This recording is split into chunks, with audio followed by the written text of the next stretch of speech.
Hi, Stephanie with Posh Puppy Boot Camp, and now we're talking about what's going to happen for those first 3 days when your puppy gets home.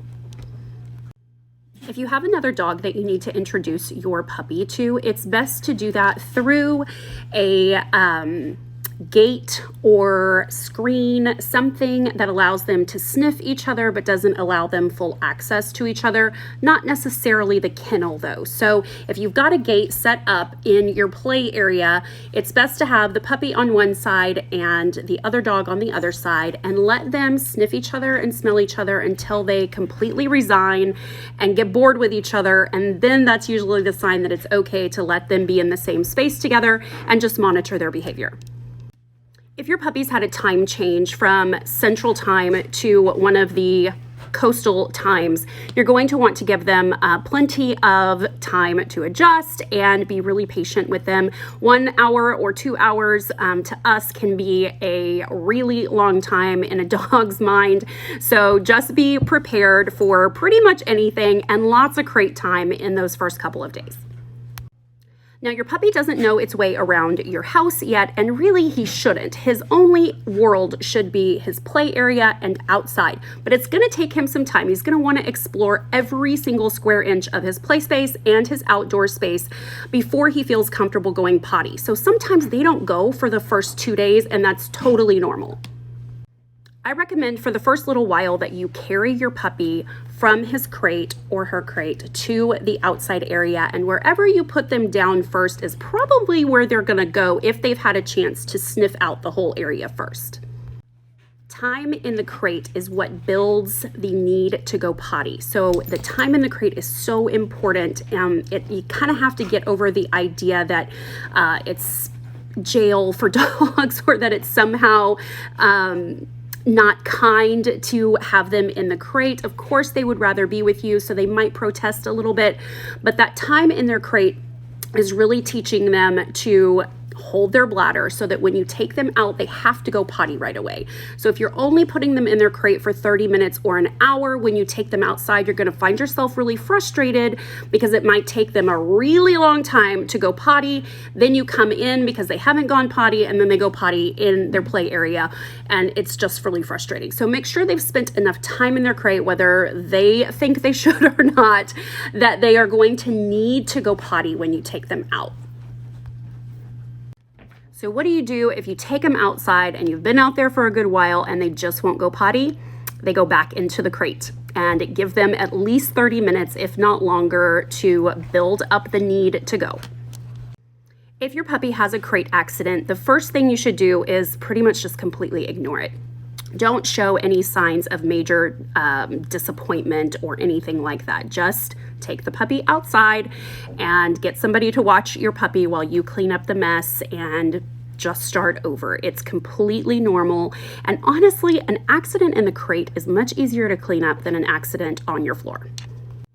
Some puppies just don't mind going potty in their crate, and they're not going to say anything about it. They're not going to complain about it. They're just going to be like, well, I couldn't hold it, so here we are.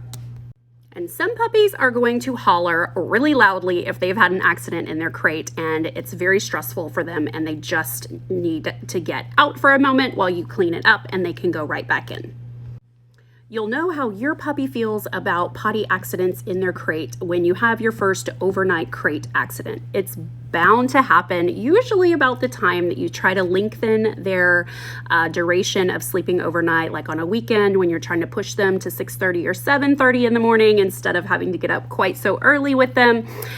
There's probably going to be an overnight crate accident. So what do you do if your puppy is screaming bloody murder in the middle of the night?